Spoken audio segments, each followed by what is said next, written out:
After months of speculation, we finally got some idea about the plot of the long-awaited sequel to 2007's 28 Weeks Later courtesy of star Ralph Fiennes.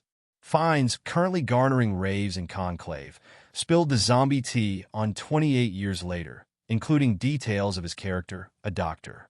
It's 3 films, of which 2 have been shot, Fiennes told IndieWire. Britain is 28 years into this terrible plague of infected people who are violent, rabid humans with a few pockets of uninfected communities. And it centers on a young boy who wants to find a doctor to help his dying mother. He leads his mother through this beautiful northern English terrain. But of course, around them hiding in forests and hills and woods are the infected. But he finds a doctor who is a man we might think is going to be weird and odd, but actually is a force for good.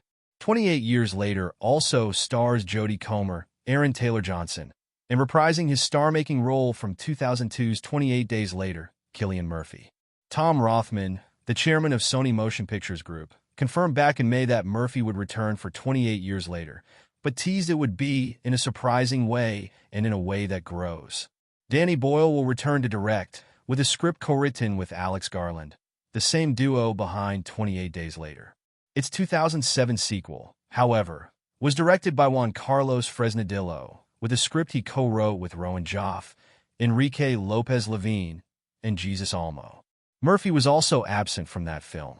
Fiennes, a 2-time Oscar nominee, is currently starring in Conclave, based on the 2016 Robert Harris novel of the same name.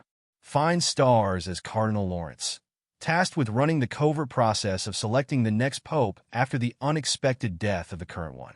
Once the Catholic Church's most powerful leaders have gathered from around the world and are locked together in the Vatican halls, Lawrence finds himself at the center of a conspiracy and discovers a secret that could shake the very foundation of the Church. In an A-review from Entertainment Weekly, Fiennes is credited with anchoring the thriller and bringing an elegant world weariness to a man wrestling with the institution and its faults. He advocates for doubt over certainty and preaches the importance of a diversity of expression and acceptance of faiths. The film features an all-star cast including Stanley Tucci, John Lithgow, and Isabella Rossellini as a scene-stealing nun. Conclave opened this weekend to $6.5 million at the box office. Fiennes will next be seen in The Return, releasing December 6th this year, as Odysseus of Greek myth.